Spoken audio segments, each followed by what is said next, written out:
Agora nós vamos conversar com o Paulo Cruzara, o Paulo que é advogado criminalista, o Paulo que já esteve conosco, inclusive, em outras transmissões especiais aqui no Tempo. Paulo, bom dia para você, obrigada mais uma vez pela sua gentileza de atender aí o nosso chamado, de estar aqui conosco hoje.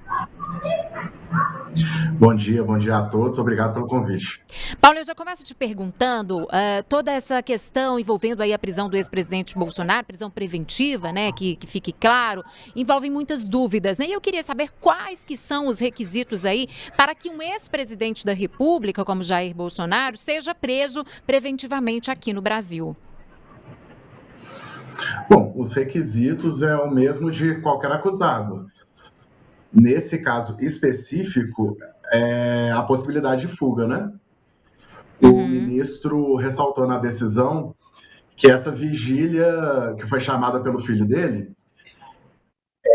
poderia ser usada para causar algum caos, né, alguma confusão na porta da casa dele, para ele poder fugir.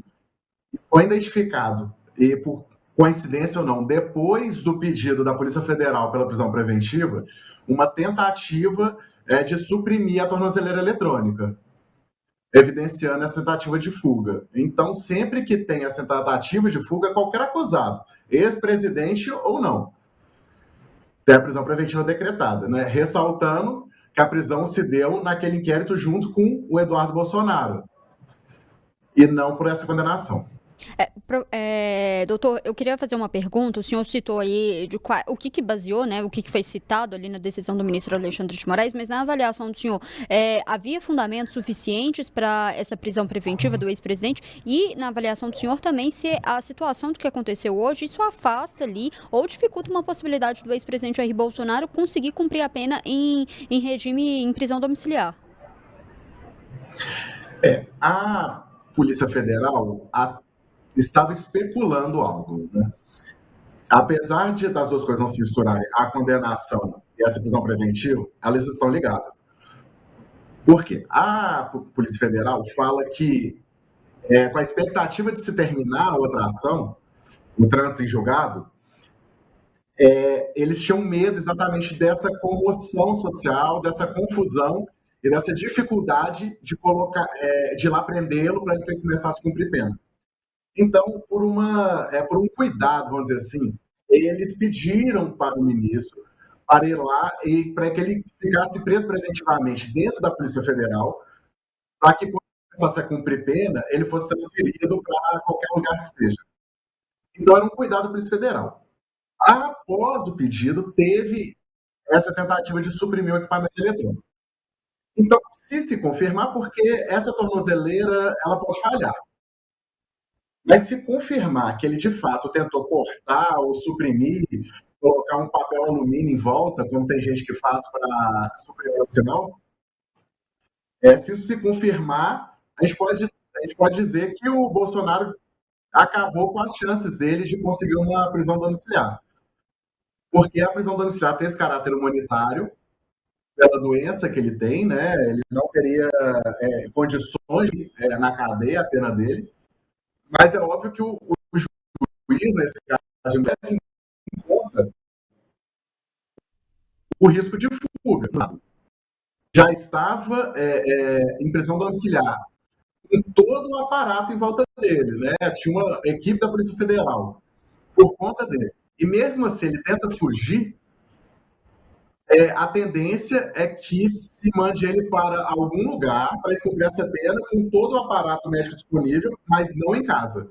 Então, você pode dizer que, se confirmar que ele mexeu na tornozeleira eletrônica dele, a chance de uma prisão domiciliar tende a zero.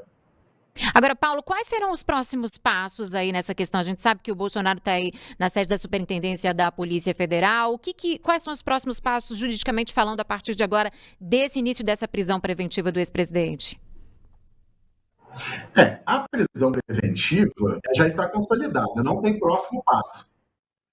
É ele aguardar o desenvolvimento do inquérito por essa obstrução à justiça, preso. Então, isso é consolidado, vamos dizer assim.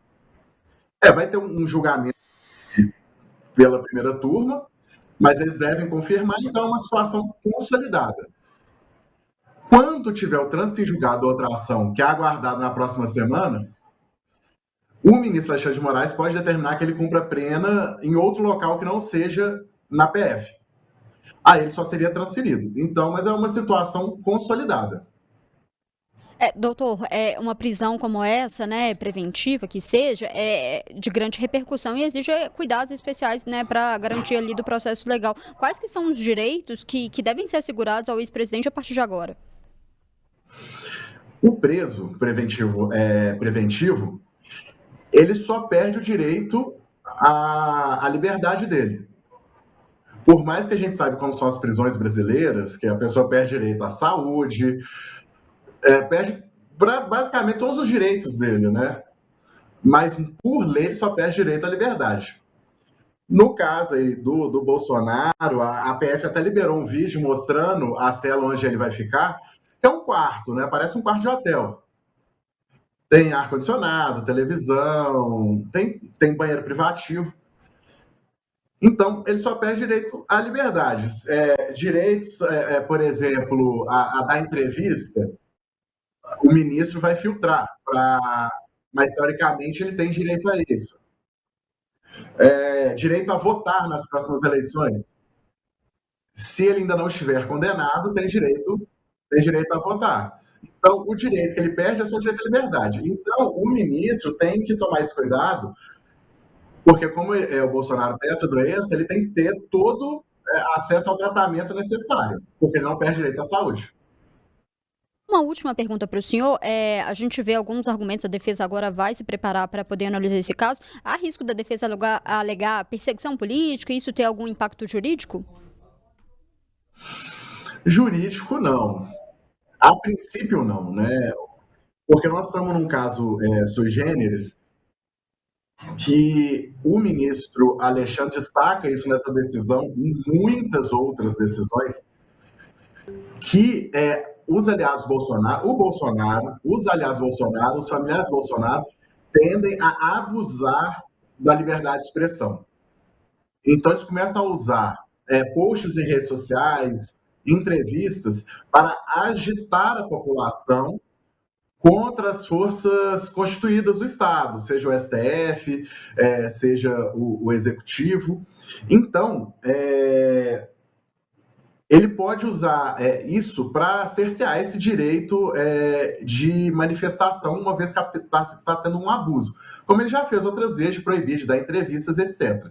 Então, esse é o caso sui generis, em que são figuras políticas de expressão que tendem a usar, né, a sua capacidade de mobilização contra, né, o próprio STF. Né? Então, nesse caso, esse apoio pode ser entendido eventual abuso, como também um crime de incitação ao crime, etc. Certo. Paulo Cruzara, advogado criminalista, conosco mais uma vez em uma transmissão especial aqui de O Tempo. Paulo, muito obrigada, viu, por atender o nosso chamado. Com certeza a gente ainda vai fazer contato com você para que você possa nos ajudar aí com toda a sua experiência, toda a sua competência a entender todo esse contexto aí jurídico, né, que está acontecendo em torno dessa prisão preventiva do ex-presidente Jair Bolsonaro. Bom dia para você. Bom dia a todos e agradeço o convite, fico à disposição.